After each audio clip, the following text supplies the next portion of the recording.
Fala pessoal, tudo bem? Meu nome é Rodrigo Renó e vamos começar hoje aqui uma revisão bacana aqui para o concurso da FunSaúde para o cargo de analista administrativo. Resolvi pegar aqui várias questões aqui dos tópicos que eu acho que são mais cobrados, questões aqui da FGV, para a gente debulhar e chegar com a cabeça toda, ó, quentinha para a hora de fazer a prova.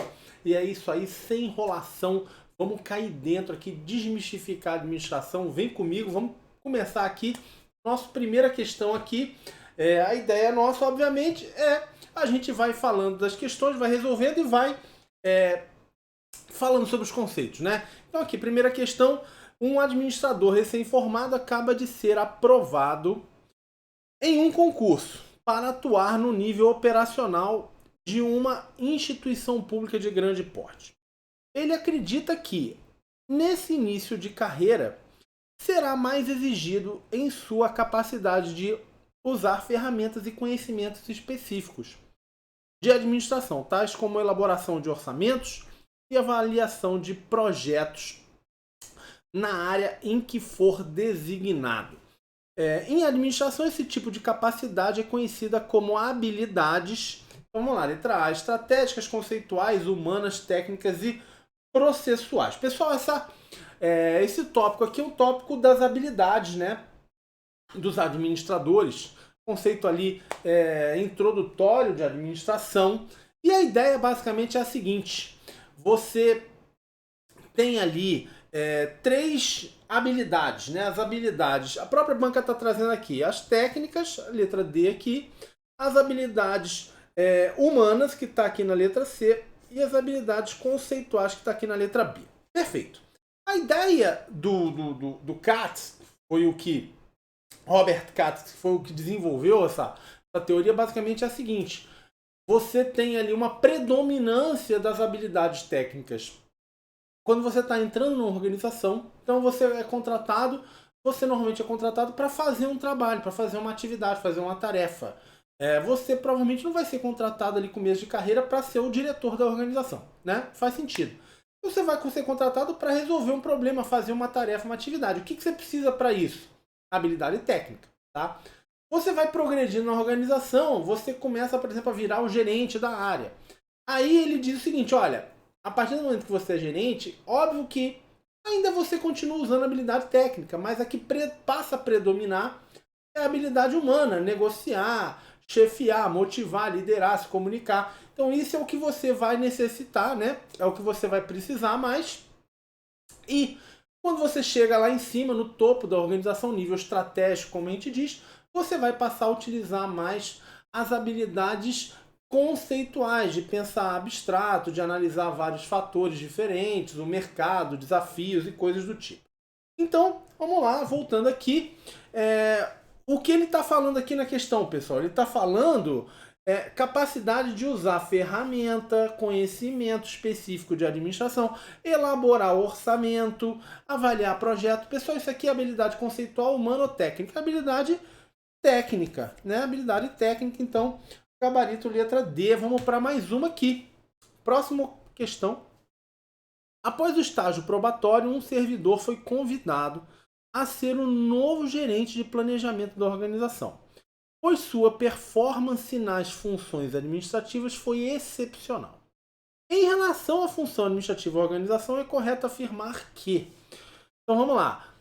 São as funções, né, da administração, né? O famoso PODC, planejamento, né? PODC, planejamento, organização, direção.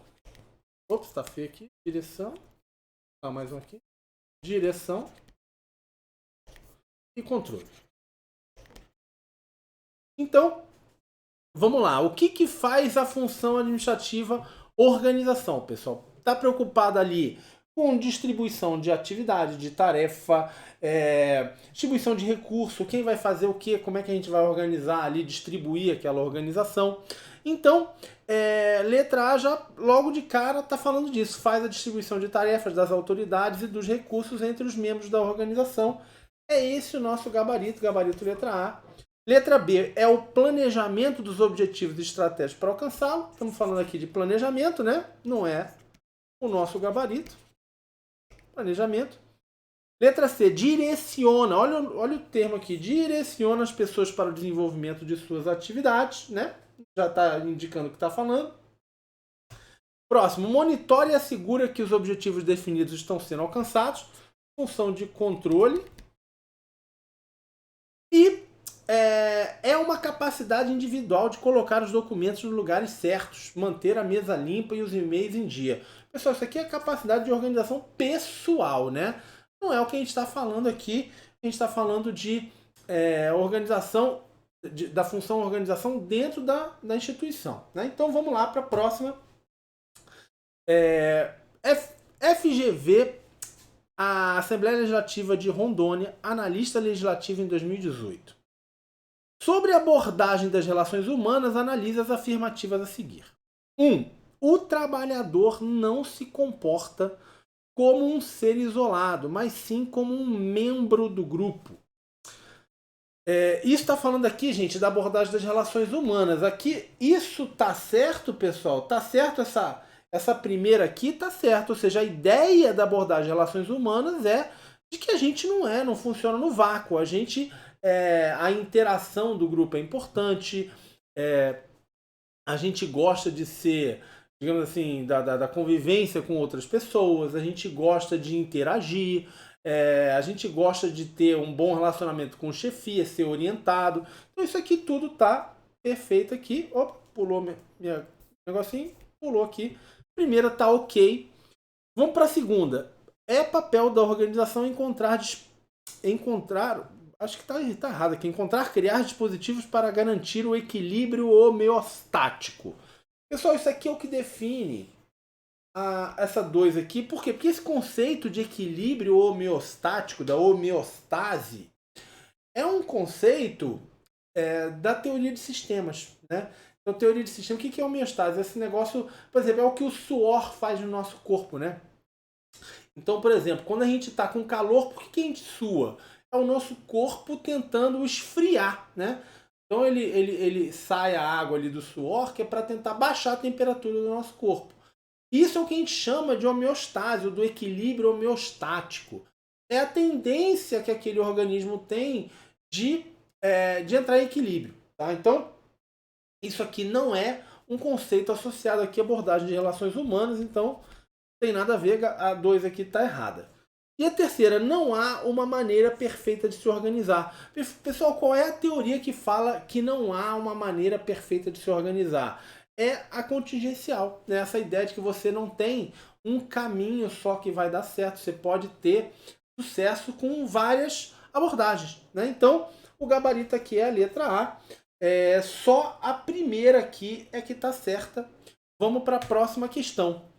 Os desafios de eficiência e escala impostos pela consolidação do processo de industrialização ao final do século XIX tiveram como resposta a sistematização de um conjunto de técnicas e procedimentos de gestão, posteriormente denominado pelos historiadores econômicos como Escola Clássica de Administração.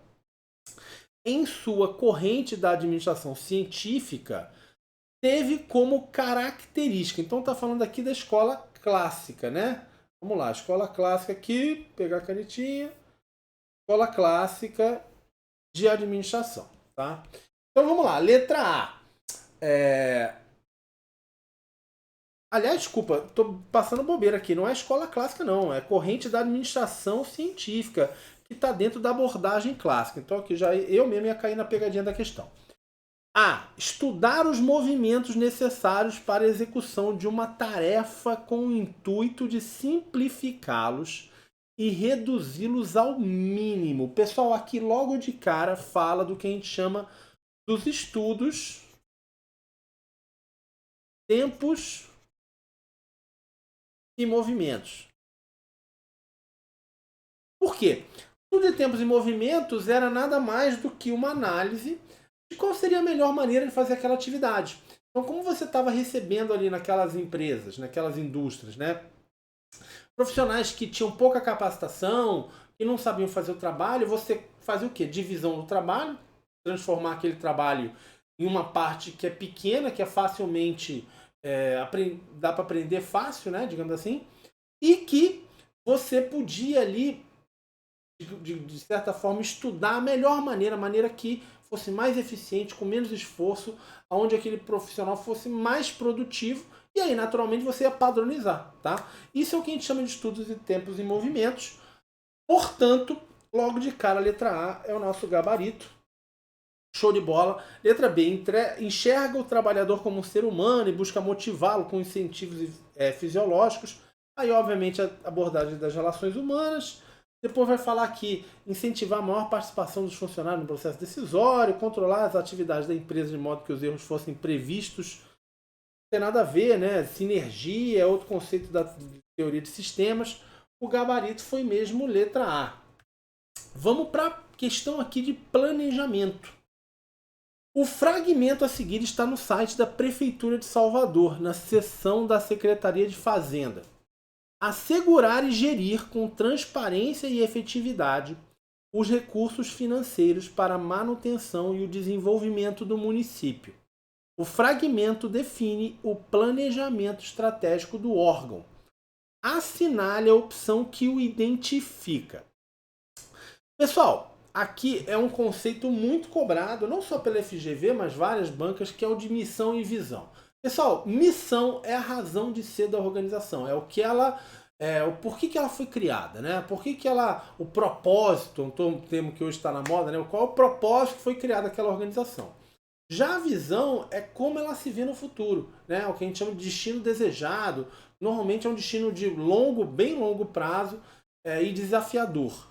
Repara que aqui, ó, o que a questão está falando aqui? Assegurar e gerir com transparência e efetividade os recursos financeiros. Isso, gente, é o que ela deve fazer, digamos assim, é a missão dela, o propósito dela, ou é o que ela quer ser no futuro? Assegurar e gerir com transparência e efetividade os recursos financeiros para a manutenção do desenvolvimento é o que ela deve fazer, é o propósito dela. Por isso, o gabarito é a missão. Aí fala de valores, de princípios, visão, que seria outra alternativa, e a ideologia que não tem nada a ver. Gabarito é a letra A. Vamos para a próxima. A startup XYZ, que desenvolve aplicativos para smartphones, descobre que as principais fabricantes do aparelho vão passar a utilizar um sistema operacional incompatível com seus produtos. Visando realizar uma análise do ambiente do mercado para orientá-la na definição de sua estratégia, a startup opta por utilizar a ferramenta conhecida por matriz SWOT, classificando a atitude das fabricantes como... Pessoal, matriz SWOT ela é chamada assim porque ela vem de Strengths, Weaknesses, Opportunities and Threats, ou seja, força, fraqueza, oportunidade e ameaça. Então a gente tem aqui o ambiente externo e interno. E aqui a gente tem aqui o mais e o menos. Então, no interno a gente tem o quê? Força, fraqueza. E no externo a gente tem oportunidade e ameaça. O que o cara está falando aqui? Startup que desenvolve aplicativo a smartphone descobriu que as principais fabricantes do aparelho vão utilizar um sistema operacional incompatível com o seu produto. Pessoal, não precisa ser nenhum gênio para você perceber o quê? Primeiro que isso é ruim, né? Ou seja, se eu desenvolvo aplicativo e as fabricantes vão utilizar um sistema operacional que o meu produto não funciona, isso é ruim, concorda? Perfeito. Agora, isso é interno ou externo, né? Isso depende de mim ou não depende de mim? Fui eu que... Eu posso escolher outro sistema operacional? Não, não posso, gente. Quem escolheu foram lá os fabricantes. Está fora da organização, está fora do meu controle.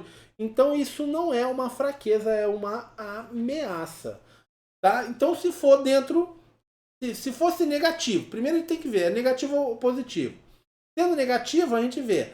Se for interno é fraqueza, se for externo é ameaça. Gabarito letra D de dado, vamos para próximo. Um leiloeiro recebe uma peça de antiguidade para ser vendida em leilão, que tem como preço mínimo o valor de R$ 100.000, estabelecido pelo proprietário. Após a apresentação das propostas, o item é vendido por R$ 115.000. No mês seguinte, o leiloeiro recebe para venda uma peça idêntica à vendida no mês anterior, tendo, porém, seu valor mínimo estabelecido em R$ 500.000 e atingindo o valor de R$ 550.000 após a apresentação das propostas. Embora inusitado, o evento exposto é coerente com os princípios heurísticos utilizados no processo decisório, quando o valor proposto orientou a proposta do comprador. E aí ele está dizendo qual é o tipo de heurística, né? Esse caso é um exemplo de heurística D. Pessoal, heurística, né, ou princípios heurísticos, nada mais é do que um atalho mental. A gente, o ser humano, não tem capacidade de analisar todas as informações que a gente recebe, e muito menos, digamos assim, de forma racional, perfeita. Ou seja, a gente tem que utilizar certos atalhos mentais e a gente chama isso de heurística, né? O caso aqui é o da ancoragem. O que é ancoragem? É muito comum a gente fazer isso, por exemplo, quando você está vendendo um imóvel, né? Você tem um apartamento ali, por exemplo, 2 quartos num prédio. Normalmente você não está acompanhando o mercado imobiliário, né? O que você vai provavelmente fazer? Vai tentar descobrir por quanto estão vendendo, ou quanto estão pedindo aquele imóvel no teu prédio, né? Aí você entra num site lá, descobre que o pessoal em geral está pedindo, sei lá, R$ 500.000 um apartamento daquele. Você provavelmente vai utilizar esse valor como âncora. O que é como âncora? Olha, se estão vendendo aquele apartamento ali por 500, o meu é um pouco melhor, vou cobrar 550, o meu é um pouco pior, vou cobrar 450. Se você descobre que o pessoal está vendendo um apartamento por 200, a âncora vai ser 200, né? Você vai utilizar esse valor, né, para você colocar o teu preço. Isso é o que a gente chama de ancoragem. Então, voltando aqui, para o nosso aqui, é o caso, o exemplo da heurística da ancoragem. Gabarito é letra D de dado, show de bola, vamos que vamos. No decorrer de uma partida de futebol, existem momentos em que o jogador precisa tomar decisões complexas que exigem o uso de intuição e criatividade. Como escolher entre o drible ou o chute a gol? Conforme os estudos sobre o processo decisório, essa escolha representa um tipo de decisão. E aí o cara fala aqui, desconstrutiva, aleatória, não programada, genérica e de alto risco. Pessoal, vamos lá. Caso muito comum desse tipo de classificação que divide os tipos de decisão entre programada e não programada, ou também algumas bancas chamam, os autores, na verdade, chamam de estruturada e não estruturada, que é a mesma coisa. O que é uma decisão programada e não programada? Decisão programada é uma decisão já estabelecida, mapeada, definida. É aquela, em geral, que é sempre que acontecer X, você faz Z, né? Eu, nas minhas aulas, sempre dou o exemplo do aluno que falta falta a prova na faculdade ou no colégio e vai fazer a segunda chamada. O cara da secretaria, ele não vai pensar o que vai fazer no seu caso. Já existe o quê? Uma decisão ou o que fazer no seu caso já parametrizado. É o que a gente chama de decisão programada. Então, chegando lá o aluno, faltei a prova, que morreu minha mãe, explodiu minha casa. Tem sempre uma história de maluco. O cara vira e fala o seguinte, não, beleza, você paga a taxa tal, a prova é dia tal. Ou seja, o que ele fez ali? Ele parou para analisar o teu caso ou ele já pegou algo que estava ali parametrizado e te apresentou? Ele te entregou uma decisão que foi programada, tá? A não programada ou não estruturada, aí sim você tem que parar para analisar. Tipo, olha, eu nunca resolvi isso, é um caso que não acontece muito ou nunca aconteceu, e aí você, putz, e agora o que eu faço, né? Caiu um meteoro no telhado da tua casa, quebrou o teu telhado, você vai analisar ali, vai ver o que aconteceu, qual é a gravidade, quem pode arrumar o teu telhado, quanto é que vai custar, como é que você vai pagar. Ou seja, você tem que analisar ali o problema e tomar uma decisão, tá? Então vamos voltar aqui. O caso que ele está citando é um jogador precisa tomar decisão complexa, que exige o uso de intuição e criatividade. Gente, o jogador de futebol, ele tem, digamos assim, eu vou fazer sempre tudo ali no jogo, já tá programado? Não, não tá.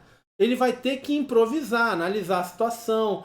Outro time tá fazendo a marcação assim, assim, assado. Ou seja, ele tem que fazer uma análise caso a caso ali e com situações que vão mudando. Então não é uma decisão programada, né? A decisão não programada. O resto é papo furado aqui, não faz o menor sentido, tá? Gabarito é a letra C. Vamos agora para mais uma. Em uma entrevista de processo seletivo, o responsável pela seleção perguntou ao candidato o que o motiva a trabalhar na organização. O candidato respondeu: busco reconhecimento e status.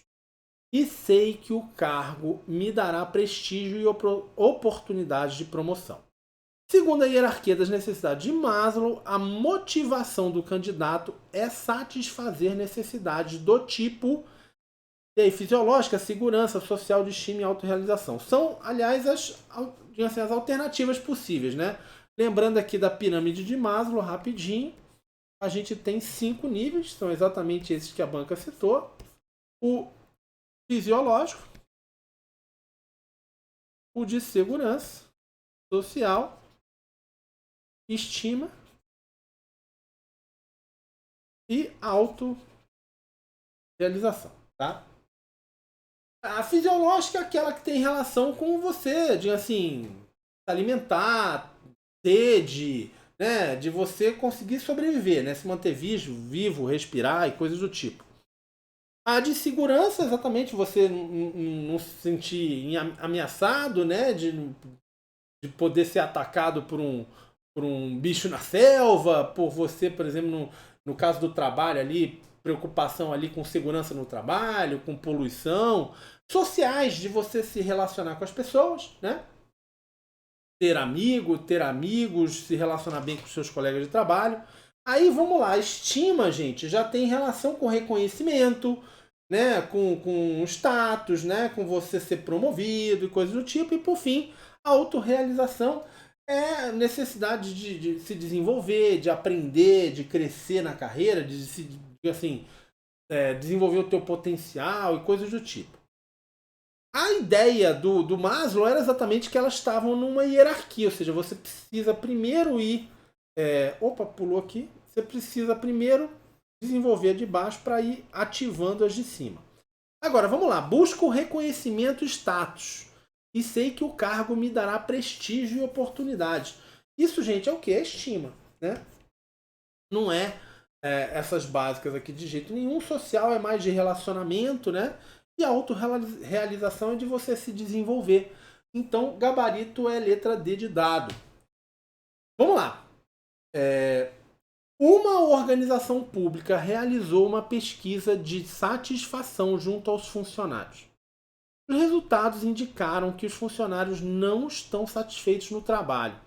A área de recursos humanos não compreende o porquê dessa situação, pois os funcionários têm estabilidade no emprego e boas condições de trabalho. Ambiente seguro e confortável e carga de trabalho adequada, sem excessos. Pela teoria de motivação dos 2 fatores de Herzberg, uma explicação para essa situação seria... Pessoal, qual digamos assim, a explicação? O que o Herzberg dizia, né? Porque 2 fatores. Ele dizia o seguinte, olha, você tem 2 tipos de fatores. Os fatores motivadores ou motivacionais e os fatores higiênicos. Fatores motivacionais teriam relação com o conteúdo do cargo, que vem de dentro, ou seja, você gostar daquele trabalho, achar interessante, que você está aprendendo, que você está, digamos assim, se desenvolvendo e por aí vai. Os fatores higiênicos que não motivam, né, seriam aqueles referentes ao contexto do cargo. O que é o contexto do trabalho ali? Contexto da atividade? É o salário, é você se dar bem com as pessoas, é você gostar de trabalhar porque o lugar é bonito, o lugar é agradável. Ou seja, tudo que está em volta ali daquela atividade que você faz. Tá? Então, o que ele dizia é o seguinte, olha, se você tiver um bom salário, se você tiver um bom relacionamento com os seus colegas, se o prédio for bonito, ali a ergonomia da cadeira, tudo isso é bacana, você não vai ficar chateado porque aquilo ali existe. Mas você não vai ficar motivado, tá? Então, no caso aqui, voltando para a questão, dá para ver claramente que esses fatores higiênicos estão presentes, né? O funcionário tem estabilidade, boa condição de trabalho, ambiente seguro, carga de trabalho adequada, ou seja, esse aspecto do contexto tá ok, tá bacana, né? Mas não tem fatores motivacionais. Então vamos aqui, ó. Estabilidade e boas condições de trabalho não são fatores atrativos. Não é que não são fatores atrativos, é que não são fatores motivadores. Estabilidade e boas condições de trabalho são fatores motivacionais, não são fatores motivacionais, são higiênicos. Estabilidade é um fator motivacional que não garante satisfação. Boas condições de trabalho constituem um fator higiênico que não está sendo atendido a contento. Pessoal, tanto a estabilidade quanto as boas condições de trabalho estão existindo, mas são fatores só higiênicos. Então aqui está errado esse começo da frase. Estabilidade é uma exigência legal e não um fator motivacional. Boas condições de trabalho constituem um fator higiênico. Pessoal, a estabilidade pode ser uma exigência legal e poderia ser motivacional. Uma coisa não elimina a outra, né? Então a letra aqui mas a gente já viu que estabilidade não é um fator o quê? Higiênico e não tem nada a ver com se é exigência legal ou não. Letra E, estabilidade e boas condições de trabalho são fatores higiênicos que não garantem satisfação. Agora sim, é esse o nosso gabarito letra E. Vamos aqui para a próxima. O gerente de uma equipe de pessoas altamente qualificadas é conhecido por dar total liberdade aos membros da equipe para decidirem e executarem suas tarefas. Ele afirma que meu grupo tem capacidade, motivação e maturidade para realizar o trabalho. Meu papel é disponibilizar as informações e os recursos de que eles necessitam. O estilo de liderança desse gerente Pessoal, questão aqui dos estilos de liderança, né? Então, quais são os estilos de liderança? Autocrático, democrático e liberal, né? O que esse gerente? O autocrático é aquele líder que centraliza tudo, né? Tudo ele tem que decidir, é mais, digamos assim, quer dizer o que todo mundo vai fazer, né? Então ele não é o caso aqui, né? O cara tá dando total liberdade aos membros da equipe. O democrático? Também não é o democrático. O democrático, ele envolve mais a equipe, mas ele também participa da decisão. O caso aqui é o liberal ou laissez-faire, né? Laissez-faire é um termo em francês que quer dizer deixa fazer, né? Então aqui ele está dando total liberdade e fica numa posição mais de consultoria, que é o que a gente chama do estilo liberal. Vamos para a próxima. Maria, funcionária de um órgão público, foi promovida e assumiu a coordenação do setor em que trabalha. Maria enfrenta forte resistência dos colegas que julgam que sua promoção não foi merecida. O setor é responsável pelo processamento da folha de pagamentos, pelo processamento e registro das movimentações trabalhistas e pela manutenção dos arquivos com informações dos funcionários. Maria não tem autonomia para recompensar, punir ou substituir os membros da equipe. Na situação descrita pelo modelo contingencial de liderança de Fiedler, o estilo de liderança mais eficaz seria, e aqui ele traz todas as alternativas, né? Delegador, normativo, orientado para a tarefa, orientado para o relacionamento e comprometimento. Pessoal, as possibilidades seriam essa aqui, orientado para a tarefa e orientado para o relacionamento, porque o modelo de Fiedler ele fala o seguinte, que você tem aqui basicamente o que seria um gráfico assim, ó. E outro assim. Aonde aqui seria o orientado para o relacionamento e aqui para o de tarefa. O que quer dizer esse gráfico aqui? O gráfico diz o seguinte, situações ruins, ó, muito ruim, aqui botar um menos aqui, um mais e um mais ou menos. Situações muito ruins ou situações muito positivas, o líder tarefa seria o indicado. E situações intermediárias seria o líder relacionamento. Agora vamos voltar para a questão aqui. Ela foi promovida e tem forte resistência dos colegas, que acham que ela não mereceu ali o cargo. Ela é responsável por uma área aqui cheia de trabalho chato, né? Processamento de folha de pagamento, manutenção dos arquivos, e ela não tem autonomia para recompensar, punir ou substituir. Ou seja, a gente pode dizer que ela está numa situação boa, mais ou menos, ou ruim. A situação dela não é muito boa, né? Então, por isso, o gabarito é a letra C, orientado para a tarefa. Show de bola! Em relação ao conceito de cultura organizacional, assinale a afirmativa correta. Letra A. Abrange os elementos não observáveis como histórias e heróis. Letra B. Representa apenas os aspectos tangíveis de uma organização como artefatos e símbolos. Primeiro vamos lá, vamos para a primeira aqui, né? Letra A. Abrange os elementos não observáveis como histórias e heróis. Pessoal, os elementos que tem, às vezes, são os artefatos observáveis, né? Então não tem nada de não observáveis aqui. Né? Então a letra A está errada. B. Representa apenas o aspecto tangível. O que são os aspectos tangíveis, gente? São aqueles concretos que você pode pegar, né? Tocar. A cultura tem só os aspectos tangíveis? Não, também tem os aspectos que a gente chama de intangíveis, abstratos, né? De valores e coisas do tipo são intangíveis. Então aqui está, o apenas, na verdade, é que está errado. Letra C. Consiste em características únicas e imutáveis. Gente, imutáveis não. Uma cultura organizacional ela é difícil de mudar. Mas não é impossível, né? O imutável é que não muda nunca. Não é imutável. B. Possui como essência os pressupostos básicos e crenças estabelecidos pela organização. Sim, aquela classificação básica, né? Que pega ali os pressupostos básicos, são aqueles... É o núcleo mais, assim, mais consolidado ali da cultura, né? A base dos valores. Então, beleza, essa letra D é o nosso gabarito. Manifesta-se fundamentalmente em organizações da indústria criativa. Pessoal, não tem nada a ver. Existe cultura organizacional em qualquer tipo de organização. Não é, diga assim, a indústria criativa ele tem mais que os outros, não quer dizer nada. Cada organização tem a sua, né? Tem a sua cultura. Próximo. Com relação aos elementos e as características que configuram e determinam a cultura organizacional, assinale V para verdadeiro e F para falso. As organizações adotam padrões de culturas objetivos e subjetivos. Pessoal, tá certo, né?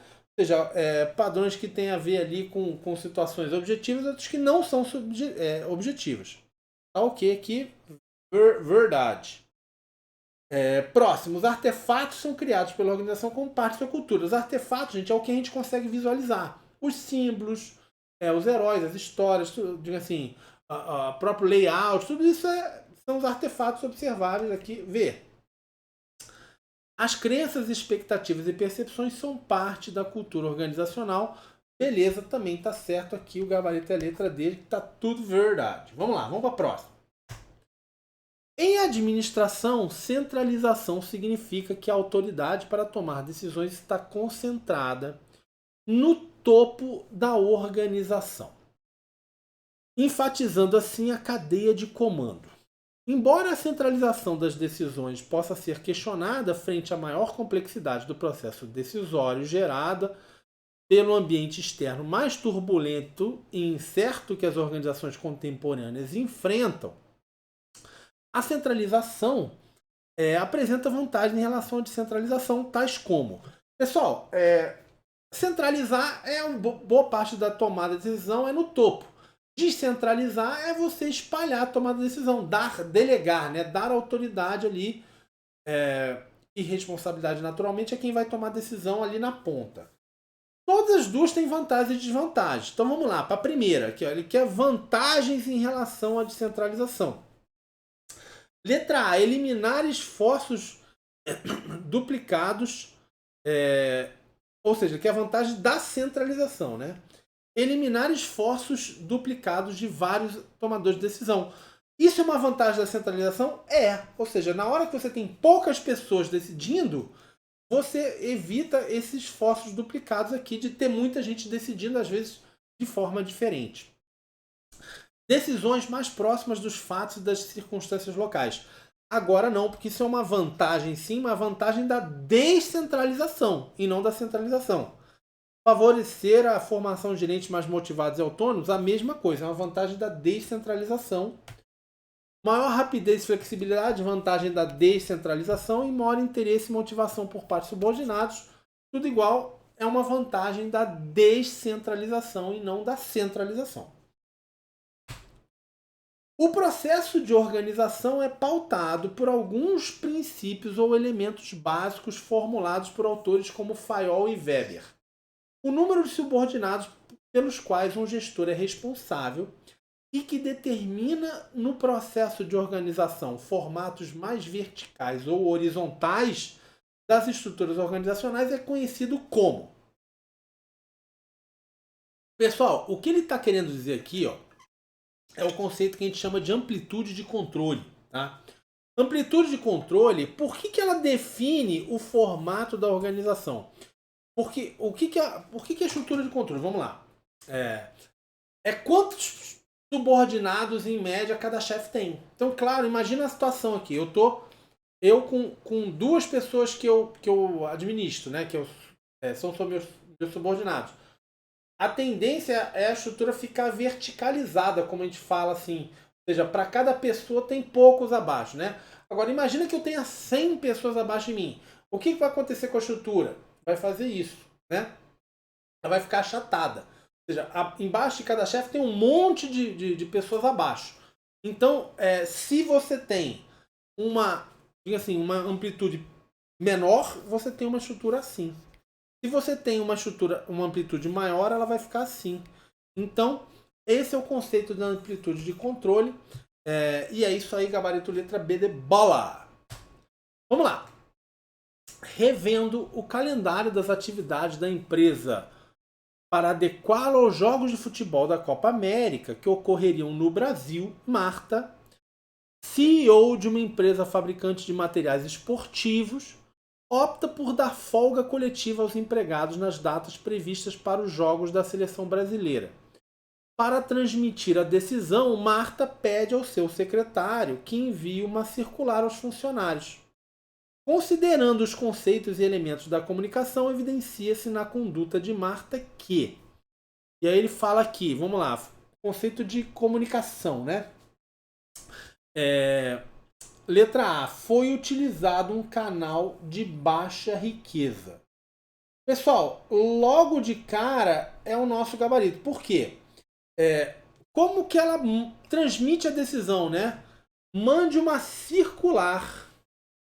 O que é uma circular, gente? Circular é um papel. Você vai receber ali um aviso escrito, né? Um papel escrito, te comunicando ali que teve ali aquela informação, aquela mensagem. Isso é um canal de baixa riqueza? O que é um canal de baixa riqueza? É um canal que você tem pouca informação e não tem a troca ali, então não tem o feedback. Então, por exemplo, um canal de alta riqueza é a conversa cara a cara. Por que é alta riqueza? Porque você não está só ouvindo o que eu falo. Você está vendo ali a minha postura, o meu rosto, você está vendo ali meu tom de voz, se eu estou nervoso, se eu estou calmo, se eu estou tranquilo, se eu estou brincalhão, se eu estou triste. Ou seja, tá te passando muita informação, muito mais informação só que aquele texto escrito. Texto escrito você não sabe se o cara tá triste, tá chateado, se você não dá para tirar dúvida, né? Se você não entendeu direito, não dá para perguntar, que nem na conversa cara a cara. Então, quanto menos informação naquele canal utilizado, menor a riqueza. Show de bola, a letra A aqui tá certa. Aí fala, o papel foi o código apresentado. Gente, o código é como você vai codificar aquela mensagem. O código é português, né? A língua portuguesa que ela utilizou ali para mandar a mensagem. Os emissores são todos os funcionários. Na verdade, os funcionários são as pessoas que vão receber, né? Letra D, a língua portuguesa escrita é o tipo de mensagem. A gente já viu que o português, na verdade, é o código utilizado. E o uso de circulares impede a ocorrência de ruídos. Pessoal, a ocorrência de ruído, quando a gente chama isso na comunicação, a gente está falando de... toda comunicação tem algum tipo de ruído. Ruído não é necessariamente barulho. Ruído é uma barreira à comunicação. É algo que pode dificultar o entendimento da outra pessoa. Não existe comunicação que não tenha algum nível de ruído. Então, letra E aqui a gente elimina logo de cara. Tá? Então, gabarito é mesmo letra A. Show de bola, vamos para a próxima. Um gerente recebe diariamente cerca de 200 e-mails com as mais variadas informações. Notícias selecionadas de jornal, comunicações internas, comunicações dos sindicatos, além dos e-mails do seu chefe, dos seus subordinados e de outros clientes internos e externos. Recentemente, seu chefe perguntou por que ela não havia respondido adequadamente a uma determinada mensagem, em que eram solicitadas informações para um novo projeto. A barreira à comunicação que melhor explica o que pode ter havido é... E aí fala canal inadequado, percepção seletiva, linguagem, sobrecarga de informações e filtragem. Pessoal, todos esses aqui são exemplos de barreiras, né? de ruídos possíveis. Então, você escolheu o canal inadequado. Percepção seletiva é aquela situação onde você... É muito comum na política, né? Você só lê o que você quer ler, né? Só entende o que você quer entender. Então, se você é do partido A e vem alguém criticando ali aquele partido A, você tem a dificuldade de receber aquela informação, às vezes até de aceitar aquela informação, né? Muito comum, né? Também no trabalho, né? Você muitas vezes não quer ouvir uma notícia ruim sobre aquele teu produto, vem alguém fazendo uma reclamação, seja parte do princípio que aquela pessoa não sabe usar direito o produto, coisas do tipo, tá? Linguagem, não precisa nem explicar, né? A pessoa usar a linguagem que é inadequada. Sobrecarga de informação é o excesso de informação. Você não consegue analisar aquilo tudo, você tem informação demais, passa batido de coisas. É o caso aqui, né? A mulher recebe um monte de informação e ela não conseguiu responder adequadamente aquela informação ali que ela precisava responder, né? Então esse é o nosso gabarito. E a filtragem, o que é a filtragem? É aquela situação muito comum do chefe que o subordinado evita passar notícia difícil, notícia ruim, que o chefe vai ficar bravo. É muitas vezes chamado de manipulação, ou seja, você não passa a notícia toda, né? Você vai filtrando o que o cara vai ler, vai receber. Gabarito, então, letra D. Uma faculdade formou em 2017 150 alunos com um custo total de R$ 1.500.000. Em 2018, a faculdade formou 200 alunos com um custo total de R$ 2.100.000. Considerando apenas informações apresentadas, é correto afirmar que, de 2017 para 2018, a faculdade foi. Então, repara aqui, pessoal. O que é esses conceitos aqui de mais eficaz, mais eficiente... Por aí vai, que é o que a questão está cobrando. Eficiência é o modo de você fazer da melhor maneira, né? Relacionado à gestão de recursos. Gastar menos tempo, gastar menos esforço para fazer aquele trabalho. Já a eficácia tem a ver com a entrega, ou seja, o alcance do objetivo. O que você entregou, né? Então, por exemplo, você pode ter construído 100 mil casos, que era o objetivo ali do projeto. Construí 100 mil casos. Eu fui eficaz? Foi, mas de repente eu gastei 3 vezes o dinheiro que eu precisava ter gastado ou que eu imaginava gastar. Eu fui eficaz, porque as casas ficaram prontas, mas eu não fui eficiente. Tá? Então eficiência e eficácia são coisas diferentes. Aí você pode ser eficaz e não eficiente, pode ser eficiente e não eficaz. Então volta para mim aqui. Chega junto. O que ele fez? Aqui, ó, em 2017, 2018 aqui, ele fez 150 alunos, né? Formou 150 alunos a um custo de R$ 1,5 milhão. Ou seja, ele dá para ver aqui claramente que o custo dele é o que? É 1.000 por aluno, se eu não me engano? Acho que é isso, né? Tirar os 3 zeros aqui. Ele tem um custo de 1.000 por aluno aqui. E depois ele fez o quê?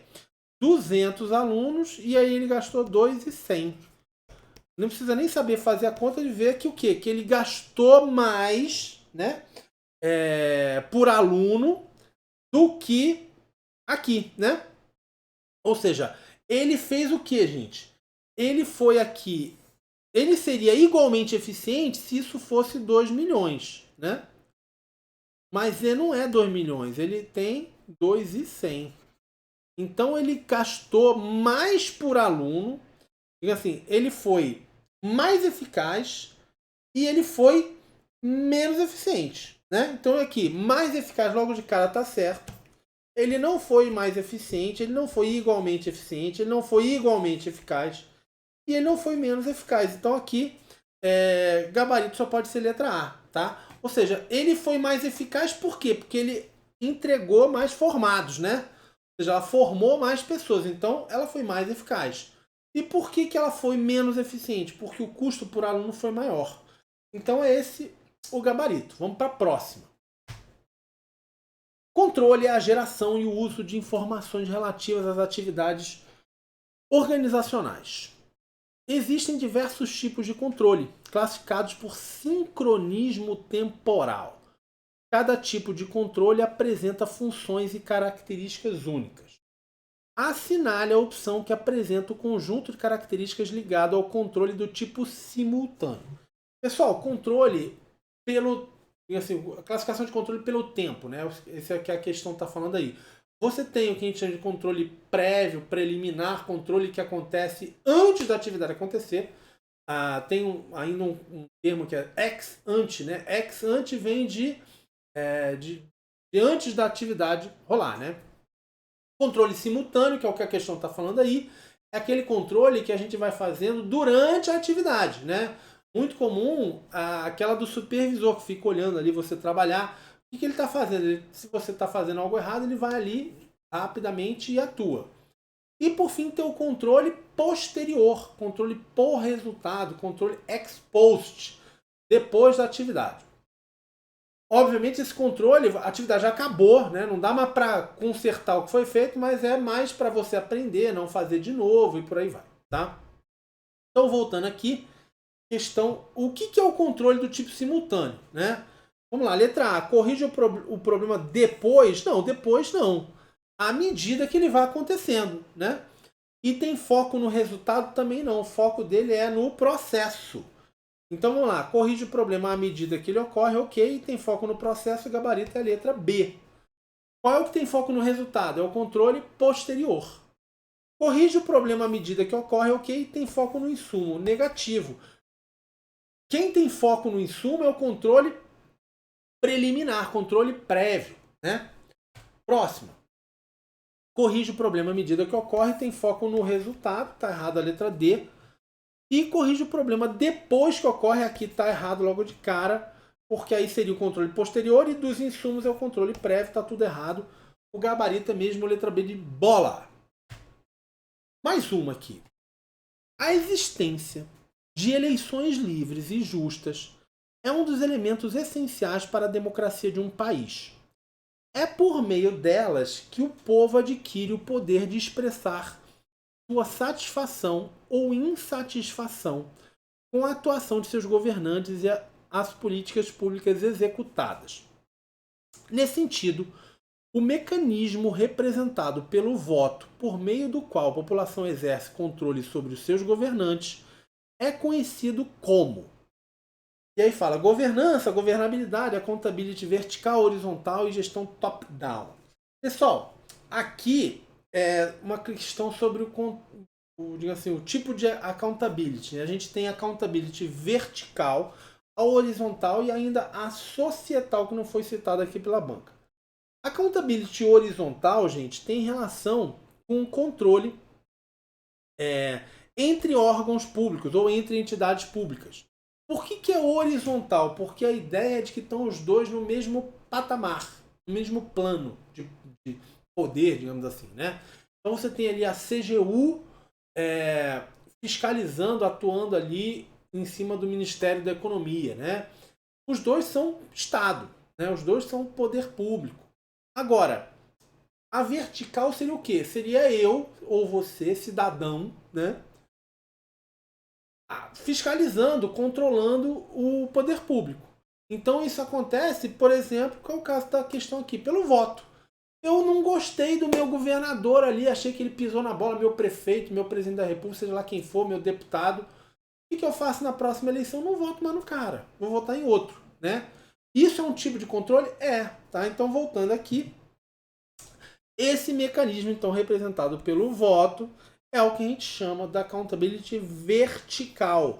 Vertical por quê? Porque está entre você e eu, Pebinha, controlando aqui o Estado, tá? Em outro patamar.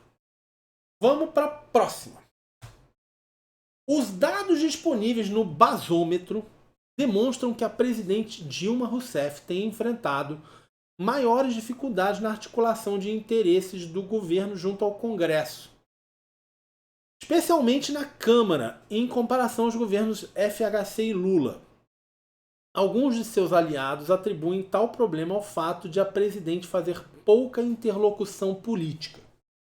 O trecho apresentado, retirado do site Estadão, representa um problema relacionado com o conceito de, e aí fala governabilidade, governança, jurisdição, economia e legalidade.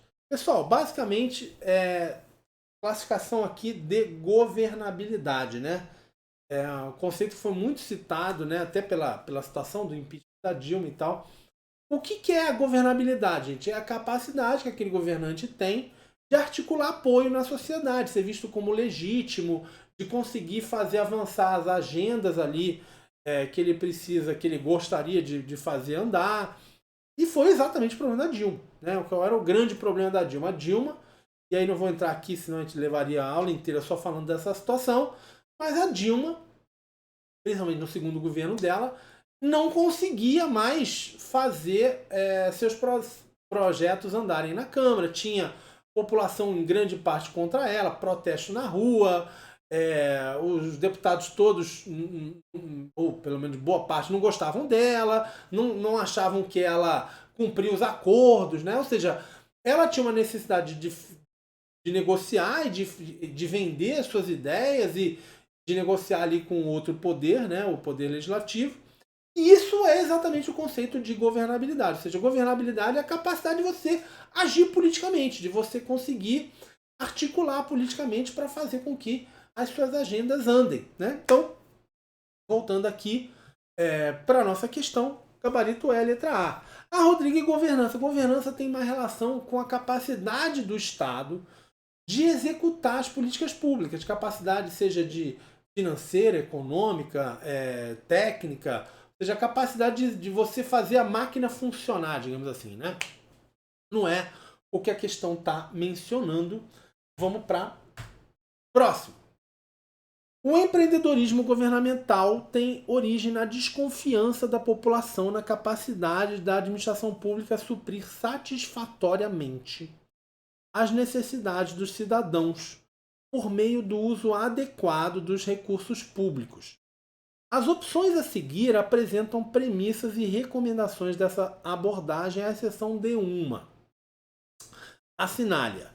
Pessoal, aqui é a questão que fala sobre o governo empreendedor, né, ou empreendedorismo governamental, que é a capacidade de você fazer andar, né, os projetos, de inovar, de executar, né? Não é de você ser empresário, que muita gente é o que cai em prova, às vezes de você ter empresa, não é isso, né?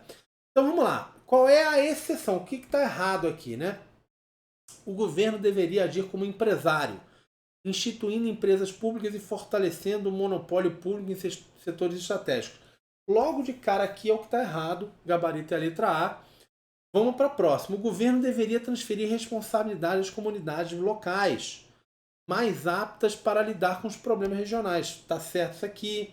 O governo deveria buscar novas formas de geração de receitas para aumentar a capacidade de investimento. O governo deveria priorizar ações preventivas, né, de você prevenir ao invés de remediar. Está certo isso aqui também. E o governo deveria adotar mecanismos de mercado, criando incentivos e estimulando a iniciativa privada. Também beleza, o gabarito é mesmo a letra A.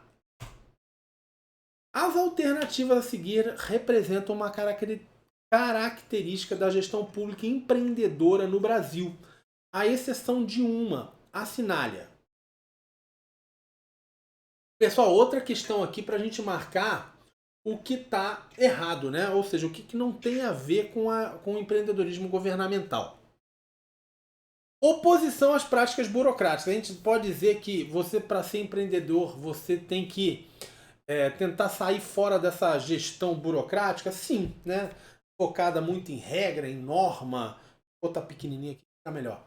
Em regra, em norma, beleza. Gestão por resultado também faz todo sentido, não é esse o nosso gabarito. Promoção da transparência e do controle social, tá ok. Foco no cliente cidadão, ok também. Ficou horrível esse meu certo aqui. E o outro aqui, centralização com menor autonomia. Aí não.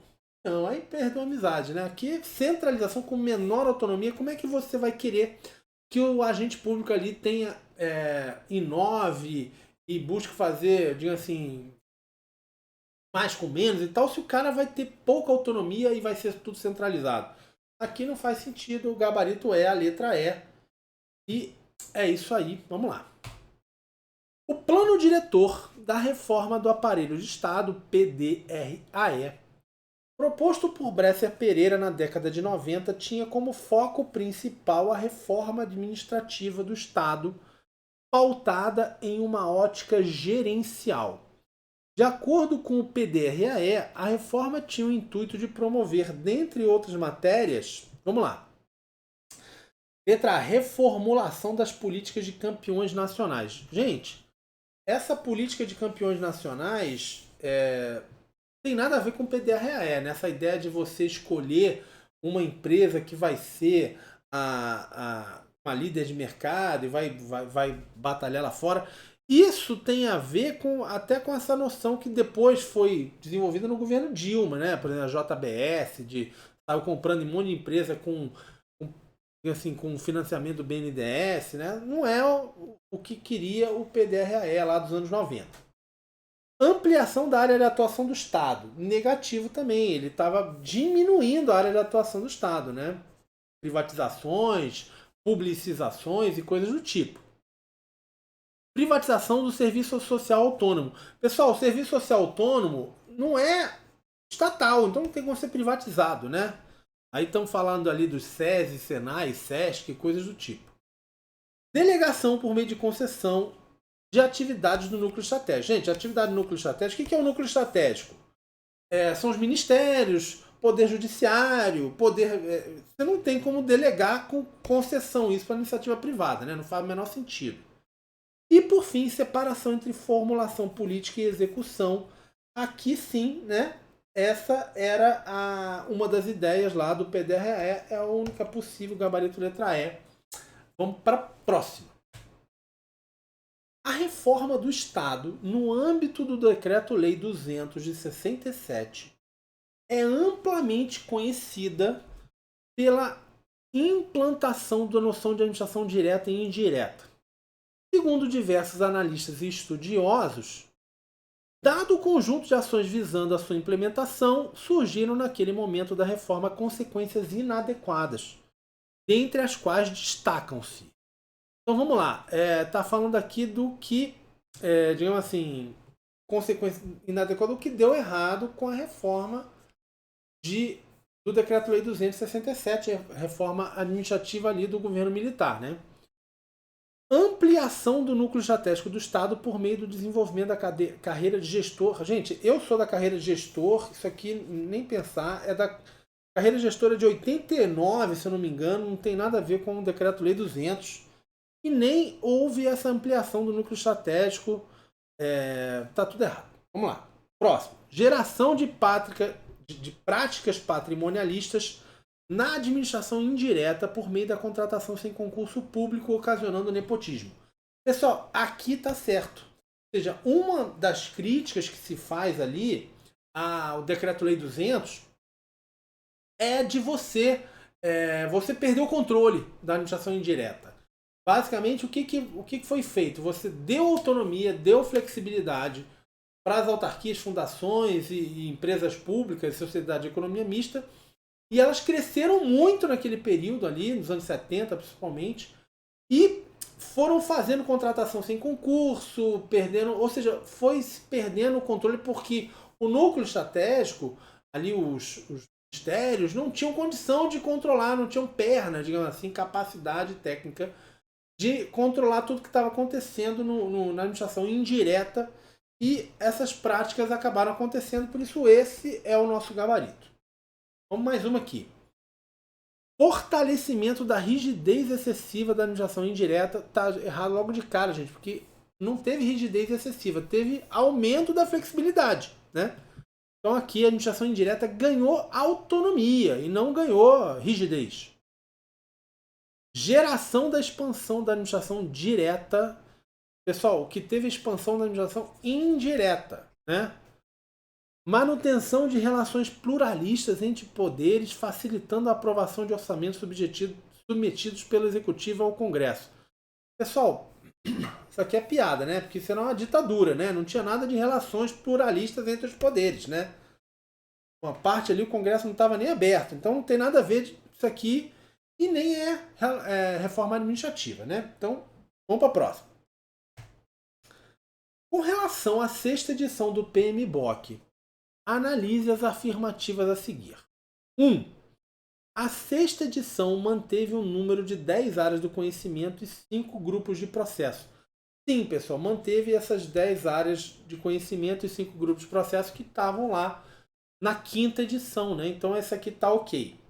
No modelo de cronograma, para estimar a duração mínima do projeto e determinar o grau de flexibilidade, nas sequências lógicas das atividades da rede, o PMBOK 6 indica o uso do método caminho crítico, que a gente chama do CPM, né? Tá ok também essa segunda. E de acordo com o PMBOK sexta edição, tipicamente os custos de um projeto são baixos no início e aumentam gradativamente quando o projeto se aproxima do final. Pessoal, os custos de um projeto são baixos no início e aumentam quando o projeto se aproxima do final? Não. Na verdade, o que acontece é algo assim, ó. Ele começa baixo, cresce e depois ele cai, tá? Ou seja, você tem um baixo custo mensal ali, digamos assim, no começo, depois você vai entrando na fase de maior execução e no final ele vai caindo, né? Então aqui tá errada essa terceira aqui, e o gabarito é letra D aqui, 1 e 2. Um gerente responsável pelo projeto de instalação de um sistema de refrigeração de ar em uma organização precisa detalhar as atividades a serem feitas, a ordem em que deve acontecer, seus responsáveis e a duração estimada de cada uma delas. O gerente gostaria de utilizar uma ferramenta adequada para auxiliá-lo na programação desse projeto. O gerente poderia utilizar... Pessoal, o gerente vai utilizar o gráfico de Pareto. O gráfico de Pareto é aquele 80-20. Aqui. Tem nada a ver. Matriz de prioridades não. Gráfico de Gantt agora sim, gente. Gráfico de Gantt é aquele que vai mostrando assim, ó. Depois você faz essa, tal. Tem toda a estimativa ali de tempo que você vai levar para cada atividade. Qual que tem, digamos assim, que depende do, por exemplo, a letra C precisa da letra A para acabar, para poder começar e coisas do tipo, né? Data de início e de fim, duração, responsável, interdependência, é o gráfico de Gantt que faz isso. Linha de peixe é a Ishikawa, né? Ou muita gente chama de de causas e efeitos, né? Gráfico de ciclo de vida tem nada a ver, o gabarito é a letra C de casa mesmo. Um órgão público constatou um aumento significativo no tempo de processamento das contas a pagar. Algumas das causas do problema foram identificadas em aspectos relativos a pessoal, procedimentos e infraestrutura de TI, computadores e sistemas. O gerente responsável pela qualidade dos serviços do órgão quer organizar e analisar as informações, estabelecendo as relações de causa e efeito no problema constatado. Para tal, o gerente deve utilizar a seguinte ferramenta de qualidade. Pessoal, o que ele está querendo saber aqui, né? Ele está querendo a relação de causa e efeito. Relação de causa e efeito é o diagrama de Ishikawa ou diagrama de causa e efeito, ou ainda chamado diagrama de espinha de peixe, né? Que te dá, né? Não é o fluxograma, não é o ciclo PDCA, Six Sigma ou Seis Sigma, não tem nada a ver, e nem o diagrama de dispersão. O gabarito é letra D de dado mesmo, diagrama de Ishikawa. Vamos para o próximo. As ferramentas de gestão de qualidade são essenciais na manutenção de um padrão de qualidade nas operações de uma organização. Quando um gestor público define as metas, coloca em prática o planejado, analisa os resultados e aplica correções, ele está utilizando... Pessoal, o que ele está utilizando, né? Ele define meta, coloca em prática, analisa o resultado e aplica a correção. É o que a gente chama do PDCA, planejamento. O D é de do, né, ou de execução. O PDC é o check. Ou seja, de avaliação, de análise. E depois o ACT, né, PDCA, de ação, de agir, né, de agir corretivamente. Então, o gabarito é a letra B de bola, né, o ciclo PDCA. Matriz SWOT é aquela matriz, gente, de planejamento, né, de forças, fraquezas, oportunidades e ameaças. Diagrama de Pareto é aquele 80-20 de priorização de problema. Fluxograma para descrever um processo de trabalho, e folha de verificação nada mais é do que o checklist, né? Aquela que você vai marcando ali, ó, aconteceu isso, aconteceu aquilo. Também não é o que a questão está querendo dizer aqui. O gabarito é a letra B de bola. E é isso aí. Pessoal, espero que vocês tenham curtido as questões. Muito boa prova. Vou estar torcendo aí para vocês e quando vier ali a prova, manda para mim aí para a gente dar uma olhada aí se tem recurso, se não tem, digamos assim, se tem alguma questão que esteja estranha, digamos assim. Mas, de qualquer maneira, o que eu queria desejar para vocês é muita tranquilidade, muita serenidade. Acredita na tua preparação, acredita no que você ralou até agora. Chega na hora da prova, dá uma respirada, dá uma tranquilizada e faça a melhor prova que você pode fazer naquele dia, tá? E problemas depois que acabar a prova, enquanto você está fazendo a prova, fica focado ali no que você está fazendo. Espero que você consiga fazer uma excelente prova e a gente se vê depois. Um abração. Tchau, tchau, gente. Valeu!